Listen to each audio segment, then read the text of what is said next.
once you see that form of yours is melting, and once you see your form is disappearing in that mirror, in the next step,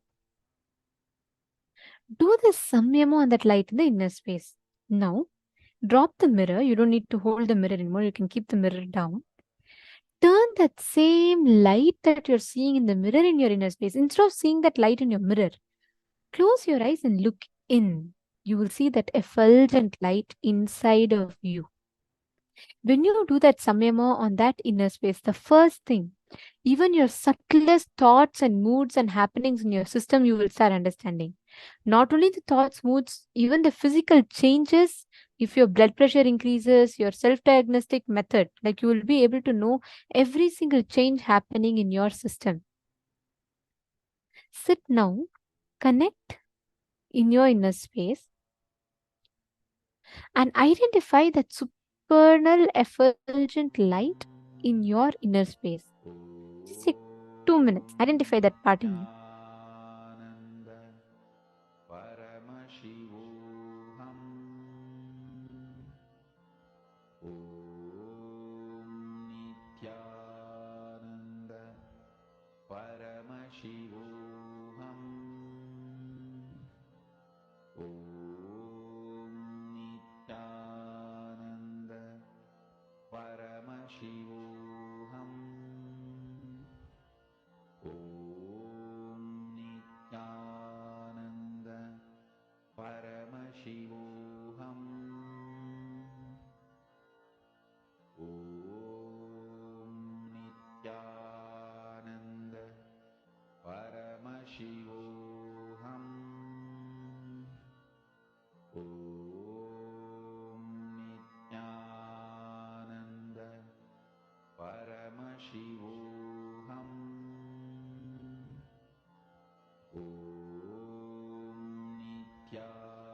Nithyananda Paramashivoham. Om Nithyananda Paramashivoham. Om Nithyananda Paramashivoham. Om Nithyananda Paramashivoham. Om Nithyananda Paramashivoham. Om Nithyananda Paramashivoham. Om Nithyananda Paramashivoham. Om Nithyananda Paramashivoham. Om Nithyananda Paramashivoham. Om Nithyananda Paramashivoham. Om Nithyananda Paramashivoham. Om Nithyananda Very slowly, please relax. Please relax. The same light that you saw, that you identified with, that you experienced, you're going to experience that same light filling, fulfilling, and overflowing through your inner space.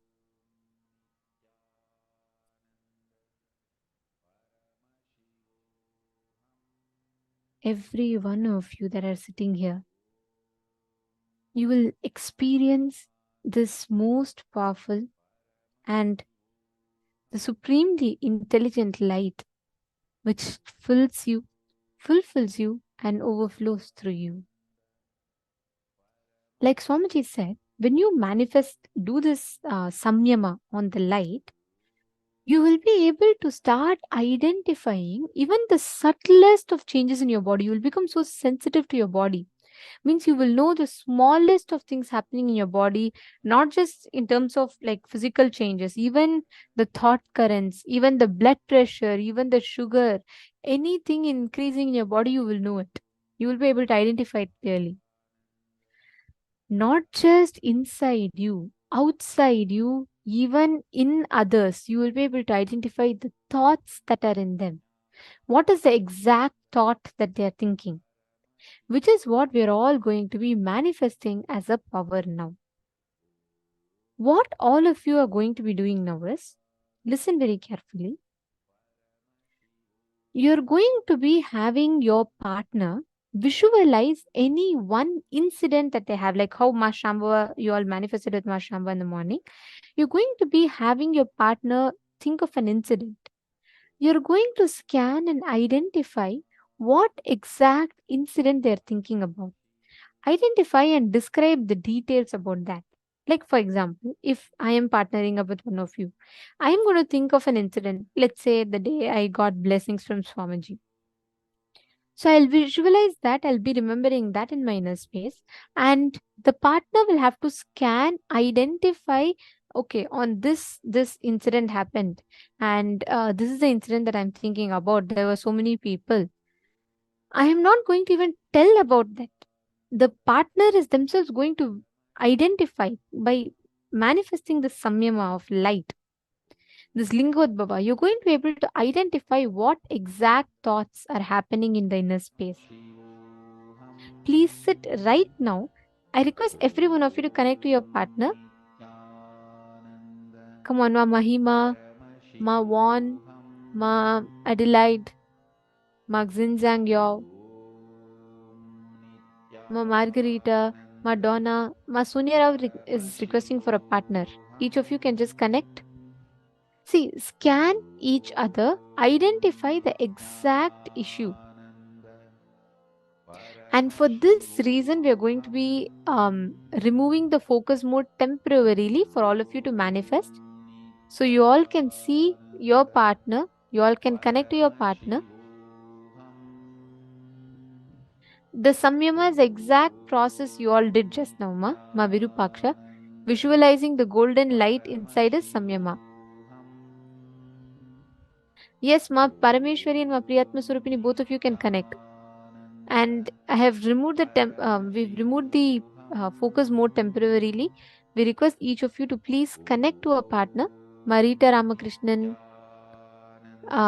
Ma Ilka, Ma Nada Yoga Priya, Ma Agama Priya. You all can connect to each other.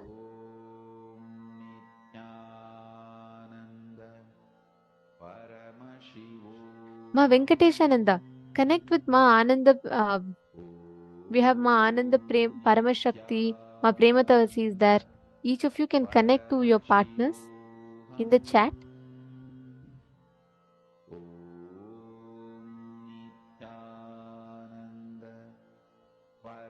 Just for this power, we'll be temporarily disabling the focus mode. You all can see your partners. You will be able to connect with them. You will be able to manifest with them.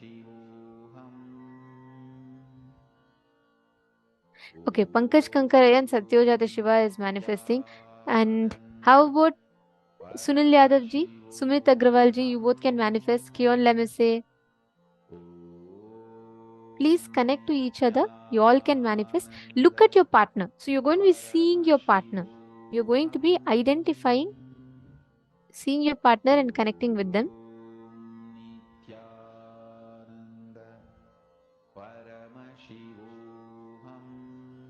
See, Everardo Alfaroya, you don't need to give the date or anything for this particular one. Just connect with the other person. Let them visualize any incident. And then as we have disabled the focus mode, you can just see the other person, and on the chat itself, you can connect. When I say connect, I mean just like you can manifest with the person in the chat itself. And I request everyone to come on camera when you're manifesting. Please be on camera so that the other person can see you scan. Please start.